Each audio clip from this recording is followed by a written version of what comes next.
Well, Nathan and Michelle, those flight cancellations are expected to pick up in the afternoon. I've just been told by Air Canada we should expect some 270 cancellations across the country to happen this afternoon. Now, we have been told yesterday there'd be about 500 throughout the day as they wind towards that total shutdown if this midnight deadline passes for a strike to begin. Now, I'd also been told by the union that they will not be going forward with binding arbitration. There had been a noon deadline today set by Labour Minister Patty Hajdu about that the union had asked for to decide whether they would enter binding arbitration, something that Air Canada had asked them to do.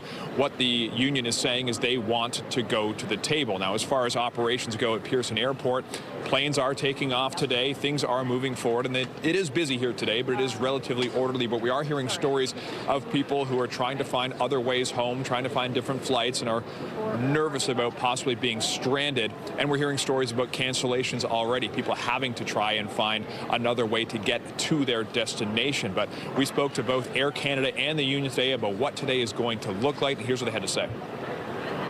I am convinced that we could come to an agreement before any more disruptions are made. I just want to highlight here that, the strike or lockout would have started past midnight tonight.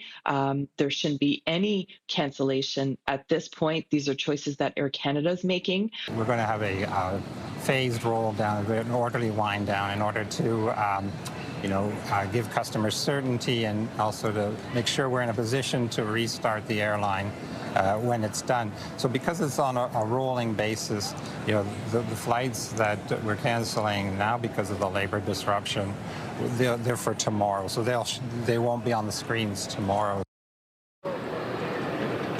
So where we are as far as these negotiations is we have 12 hours until this deadline, and the union has said that they made an offer on Tuesday night to Air Canada, and they've heard nothing since that time. The union saying they are waiting at the table for Air Canada to show up and start negotiations, but at this point they say those talks are not happening. And going back to what we were told just a little while ago, the cancellations will start piling up this afternoon. Air Canada saying it will be about 270 cancellations across the country this afternoon, with more to come. And as we know, moving towards that complete shutdown tomorrow if there is not a deal. Reporting live, I'm Leathong. Nathan and Michelle, send it back to you. Thank you, Sean.